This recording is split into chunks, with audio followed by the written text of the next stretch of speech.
Okay, so today I'm going to try my hand at baking a Victoria sponge cake, and it's for a very special occasion. A friend of mine, an author friend of mine, is launching her book called Murder at Monterey, and it's set in the early 1930s, and honestly the tea parties that the family has is just absolutely amazing. And while I was reading the book, I just had to have some Victoria sponge cake, so I've decided to bake the recipe for you, for us to share. Well, I can't share it with you through the internet, can I? But I got the actual recipe from the author herself. Her name's Ellen Reed, and like I said, the book is called Murder at Monterey. So as the title suggests, there is murder in the story, but fear not, it's not gory, and honestly the afternoon teas that they have are an absolute delight. Set in the early 1930s, the decor, the fashion, the art pieces are just phenomenal in the story. Honestly, the visualization is just incredible from the author's writing. So let's get started on that Victoria sponge cake, shall we? It's a really easy recipe. I've got my cake tins prepared. The recipe says to spray the tin and then line it with baking paper and then spray the baking paper, which I've done. It's supposed to be 8-inch cake tins, but the shop only had this size, which I'm not sure what it is. Didn't matter because there wasn't another size to choose. All right, so I've pre-measured some of our ingredients. I've got here 2/3 of a cup of self-raising flour. That goes into the bowl, and then 3. Don't you just love my Rudolph? I mean, it could be Christmas in July, really. My Rudolph tablespoon or measuring spoons, 3 tablespoons. So it's 2/3 of a cup of self-raising flour plus 3 tablespoons. So just add the 3 tablespoons in. 1, 2. I will have this recipe in the comments for you as well. In fact, I will link it to the author Ellen Reed's Pinterest, where she saved her Victoria sponge cake recipe for us. So that's the flour.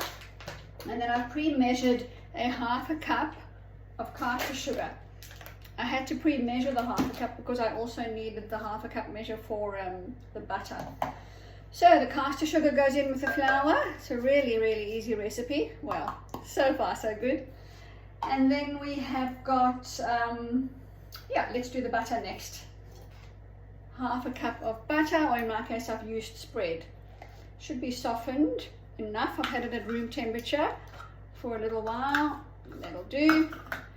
And then we've got the 2 eggs, and I'll add the vanilla essence after that. Just put the spoons down. So the vanilla essence, I've had to use 3 of my measuring spoons because we needed 1 teaspoon plus 3/4, and I've got a 1/2 and a 1/4. 1 3/4 teaspoons of vanilla essence. Actually, I don't even think nope, I won't be measuring all of them. There we've got our 1 teaspoon, okay. Sorry, Ellen, we're going with 1 teaspoon of vanilla essence in this recipe. It should be 1 3/4. So just remember that when you're making yours. And then the eggs, and that's it. And then you need to use the electric mixer or electric beater. I've got mine just out of view over here. So obviously I'm not going to mix that while you're watching with me because it's going to be quite noisy, and you have to mix it for, sorry, let me just get a wipe. You have to mix it for 5 minutes with the electric mixer. Now, I purposely chose a glass bowl so that you could see the ingredients going in. So I've prepared my towel beneath the dish just in case it's not large enough. So I'll start mixing just so you can see how really easy this recipe is. And then once the batter is ready, I'm going to pour it into 2 of my cake tins, 1 and 2, because obviously the Victoria sponge is going to be assembled with cream and strawberries in between. So it's going to be a little bit noisy. I'll just mix the ingredients a little bit to show you. Let's hope it doesn't spray. Wish me luck. It would help if I put the plug on. Sorry, I'm going to have to reach behind you to put the plug on. Okay, let's try again. Whoa. Okay, so far so good. There we go. Woo, a bit puffy.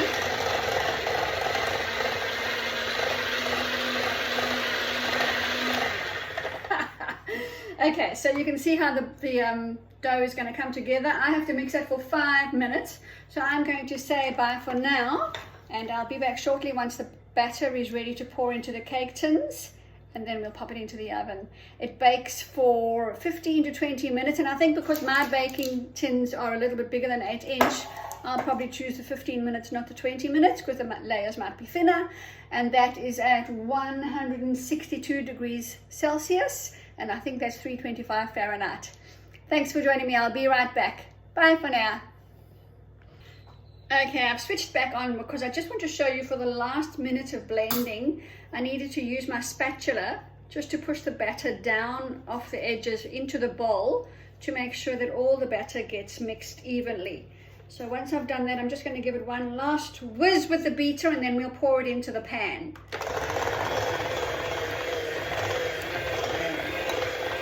Okay, try and get the batter off. To fan out. There we go. That'll be good for licking afterwards.